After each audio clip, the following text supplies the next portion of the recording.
बताओ कहाँ मिलेगा श्याम, बताओ। अब देखिए उनके पैरों के पास ही एक छोटा सा बच्चा बैठा है। तो रस खान मन के अंदर मुस्कुराते हैं और क्या करते हैं, खुशी से गदगद होकर, मन के अंदर इतनी प्रसन्नता हुई जिनका मैं बयान नहीं कर सकता। खुशी से गदगद होकर गोद में उसे उठाया, लगा कर के सीने से बहुत ही प्यार लुटाया। ओहो, देखिए नन्हे भगवान को भक्त ने अपने सीने से लगा करके सारा प्यार उनको लुटा दिया। भक्त हों तो ऐसे हों, लगा करके सीने से बहुत ही प्यार लुटाया। पादुका पहनने को, पादुका पहनाने को, पादुका पहनाने को पाँव जरा उठाया। पाँव उठाए भगवान के, क्योंकि जूतियाँ लेके आए थे। पादुकाएँ बोलते हैं जूतियों को। नजारा ऐसा देखा, क्या देखते हैं, जैसे ही पाँव उठाया नजारा ऐसा देखा, कलेजा मुँह को आया। ओहो, ऐसा नज़ारा देखा उन्होंने पाँव उठाया जब, कि उनके कलेजा ही मुँह के अंदर आ गया। रस खान भक्त के नजारा ऐसा देखा, कलेजा मुँह को आया।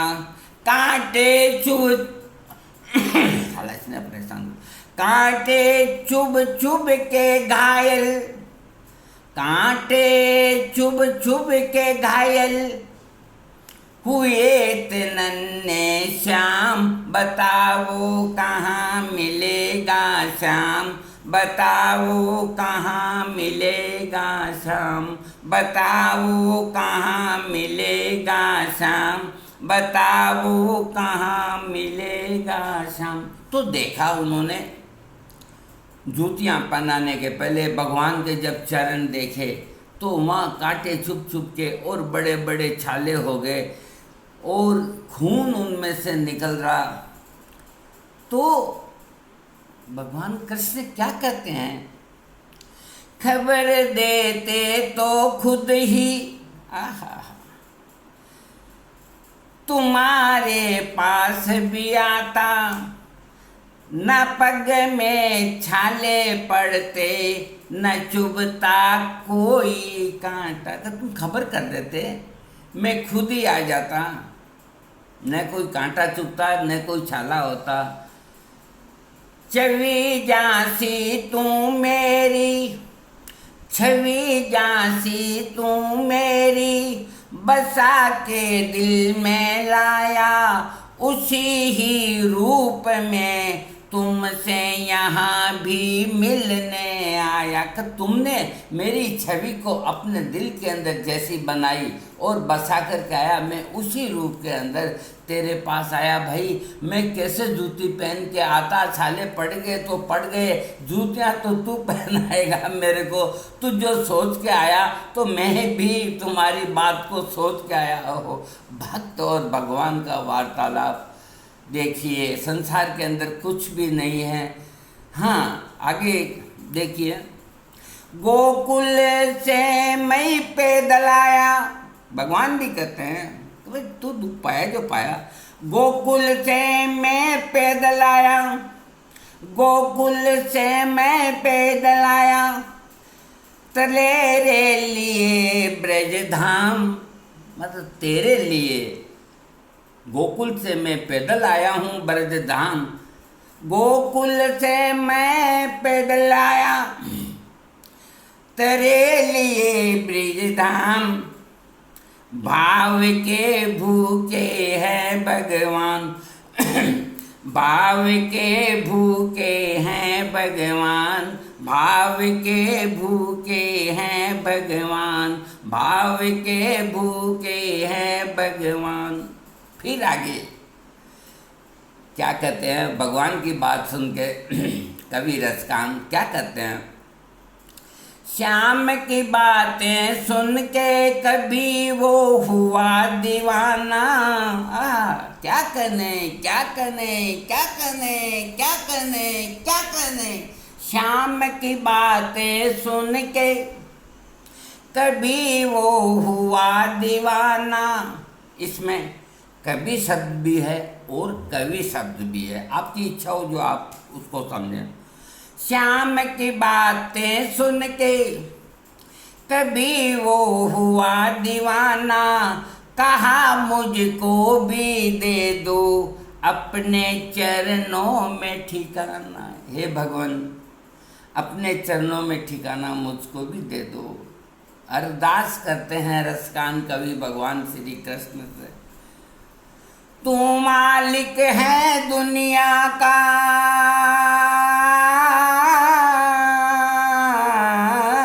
तू मालिक है दुनिया का, तू मालिक है दुनिया का, तू मालिक है दुनिया का, ये मैंने जान लिया है, ये मैंने जान लिया है।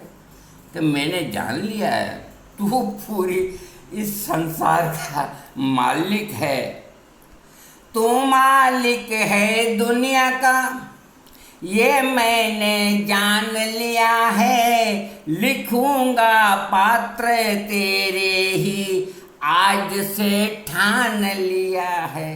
कि मैंने आज से ये ठान लिया कि मैं तुम्हारी ही तुम्हारी कविताएं, तुम्हारे ही तुम्हारे श्लोक, तुम्हारे ही तुम्हारे दोहे और तुम्हारी तुम्हारी भक्ति के गीत लिखूंगा और मैं कुछ भी नहीं लिखूंगा। तो श्याम प्रेम रस बरसा, श्याम प्रेम रस बरसा सोनू। आहा आहा, क्या करने क्या करने क्या करने क्या करने क्या करने। श्याम रस बरसा, श्याम प्रेम रस बरसा सोनू, श्याम रस बरसा सोनू। खान बनारस खान, खान बनारस खान, कांटों पे चल के रखते अपने भक्त का मान। भाव के भूखे हैं भगवान, भाव के भूखे हैं भगवान, भाव के भूखे हैं भगवान, भाव के भूखे हैं भगवान। रसखान कवि के ये सुप्रसिद्ध दोहा सोनू जी का लिखा हुआ, मैं उनको कोटि कोटि धन्यवाद देता हूँ जिन्होंने इतनी प्यारी रचना कवि रसखान के लिए।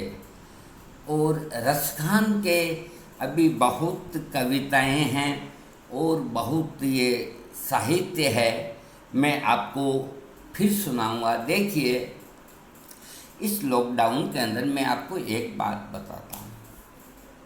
मैंने इसके पहले वीडियो के अंदर दिया था कि संत तुलसीदास जी की रामायण के अंदर इस तरह से ये बात लिखी, तो मेरे पास दोनों तरह की प्रतिक्रियाएं आई, सत्य की और असत्य की। संसार के अंदर लड़ाई सत्य और असत्य ही में होती है। एक पंडित जी ने कहा, जो कथावाचक थे, मुझको मैसेज में कहा, मैं कथावाचक हूँ। बहुत अच्छी बात है कि ये जो आपने बताया ये गलत है। उनका ये भी हो सकता है, हम भी मानुस हैं। उन्होंने कहा कि मानस रोग का मतलब होता है मानसिक रोग। कथावाचक ने कहा ये, वो सुन रहे होंगे मेरी बात को, कि मानस रोग का मतलब होता है मानसिक रोग। और ये जो कोरोना है ये एक शरीर की बीमारी है, मानस रोग नहीं। इसलिए आप झूठे हैं, मैं सत्य। तो मैंने कहा चाहे मैं झूठा हूं आप सत्य हो, लेकिन मेरी बात सुन लो। आपने यही कहा ना मानस रोग मानसिक रोग होता है। मैंने कहा बिल्कुल आपने सही कहा, 100 नहीं 110% आपने सही कहा, बिल्कुल सही कहा। ये वास्तव में मानसिक रोग है, इसमें कोई दो राय नहीं। तुलसीदास जी ने गलत नहीं लिखा। क्यों है मानसिक रोग, हम बताते हैं क्यों है। अरे आज 1 महीने से डर के मारे घर के अंदर दुब के बैठे हैं, तो ये मानसिक रोग हुआ। अपने को भय लगता है कि बाहर निकलते ही कोरोना खा जाएगा या वो अपनी लपेट में ले लेगा, जबकि कोई चीज़ दिखती नहीं, कोई चीज़ कुछ नज़र आती नहीं, और आदमी डरा हुआ घर के अंदर घुसा हुआ और छुपा हुआ बैठा रहता है। ये उसकी एक मनोविकृति है, ये एक एंजाइटी का लक्षण है। जो मनोचिकित्सक है वो मेरी बात को जरूर समझेंगे। तो कोरोना के पहले जो हम लॉकडाउन में घर में बैठे हैं, तो दिन में 1001 बार मरते हैं, 1001 बार फिर से जिंदा होते हैं। जहाँ भी देखते हैं इसी की चर्चा, जहाँ भी देखते हैं इसी की चर्चा, और दिमाग के अंदर एक भय, और उस भय और उस दहशत के अंदर देखिए 80 पॉजिटिव आते हैं, 80 के अंदर 2 नेगेटिव निकलते हैं। बताइए, बहुत कम संख्या में नेगेटिव निकलते हैं। तो जिनकी जीवनी शक्ति, जिनको मन के अंदर भय नहीं, जिनका आत्मबल मजबूत हैं, वो सब नेगेटिव होंगे। और जिनका मनोबल पहले से ही टूट गया कि अब मैं तो मरूंगा, ये बीमारी मेरे को आ गई, तो वो पॉजिटिव होकर के मालिक के यहाँ चले जाते हैं। तो एंटीसेफेटरी फेयर इसको कह सकते हैं, पूर्व कल्पित भय इसको कह सकते हैं। अरे कोई चीज़ खाते ही मन में भय, कहीं कोरोना का कुछ आ नहीं जाए, हाथ धोएं तो भय, रोटी खाएं तो भय, ये भय मानसिक रोग होता है। और जिसने ये मन में सोच लिया कि अपने को साफ सफाई रखनी है, अपने को साफ सफाई रखनी है, और जो इसके बचने के तरीके हैं उनको उपाय रखना है, और भगवान श्री राम को याद करना है। और जब में हम भगवान श्री राम और हनुमान को याद करेंगे तो कोरोना क्या, उसके सारे परदादा 10 पीढ़ी भी आ जाएंगे तो अपना बाल भी बांका नहीं कर सकते। जिनकी थिंकिंग इस तरह की, उनका कॉन्फिडेंस जिनका इस तरह का मजबूत, कितना मजबूत बताऊं मैं,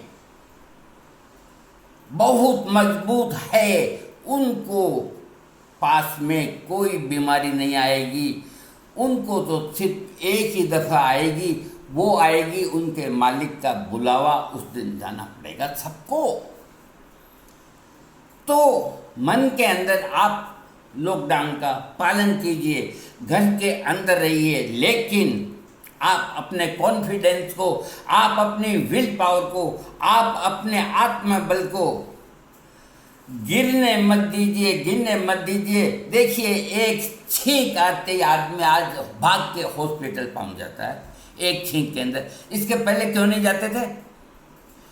15-15 दिन तक, 20-20 दिन तक जुकाम से रुमाल पहुँचते रहते थे, कोई मन में चिंता नहीं, कोई भय नहीं। और आज एक छींक आते ही घर वाले कहते हैं जल्दी जाओ हॉस्पिटल जाओ, हॉस्पिटल जाओ। बक्के बंदा कोई न कोई जरिए से हॉस्पिटल पहुंचता है। डर किसका डर? मरने का डर। और एक छींक आती है, अगर उसका मनोबल ऊंचा है वो समझ लेता है कि ये साधारण छींक एक प्रकृति का नियम है। शरीर के अंदर जितने वेग हैं उनका एक निश्चित अवधि आने के ऊपर शरीर उनको बाहर करता है। इसको कोई दुनिया का साइंस नहीं रोक सकता, नहीं रोक सकता, नहीं रोक सकता। 5 वेग आयुर्वेद ने बताए हैं। मुख्यतः आदमी सेक्सी होता, वो भी उसका काम वेग है। मुख्यतः आदमी को भूख लगती है, वो भी एक वेग है, उसको रोकना नहीं चाहिए। जो वेग हैं शरीर से उनको रोकना नहीं चाहिए। पेशाब की हाजत है, उसको रोकना नहीं चाहिए, वो भी एक वेग है। और दस्त जाने की हाजत है तो उसको रोकना नहीं चाहिए, वो भी एक वेग है। और जिसने अपने शरीर के वेग को रोक लिया वो आदमी बीमार हो गया अथवा मर गया। तो एक दो छींक आना, साधारण बुखार आना है, अरे आप बैठ करके यूं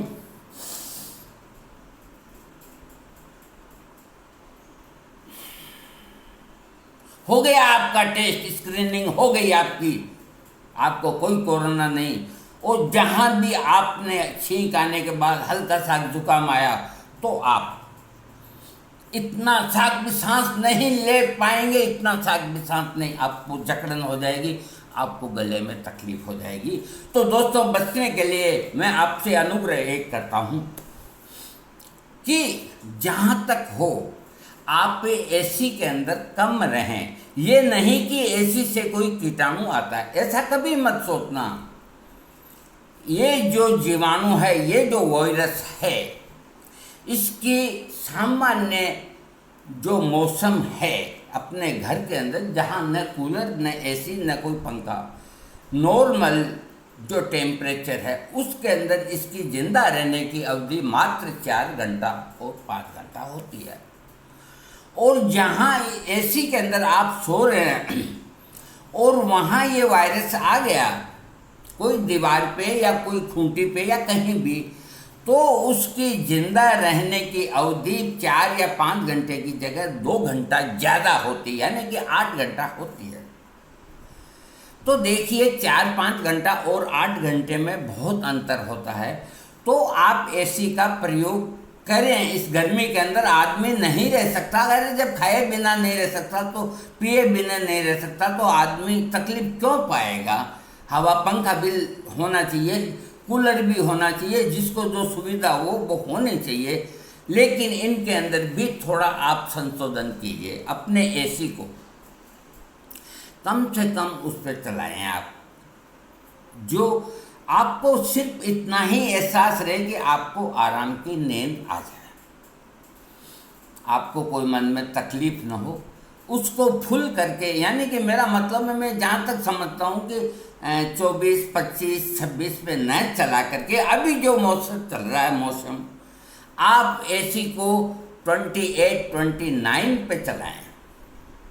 और चलाने के बाद रात को 2 या 3 बजे आपकी आँख टूटती है, आपका कमरा ठंडा हो चुका है, तो आप एसी को बंद कर दीजिए और अपनी खिड़की खोल लीजिए। पंखा तो चलता है, चलता ही रहेगा।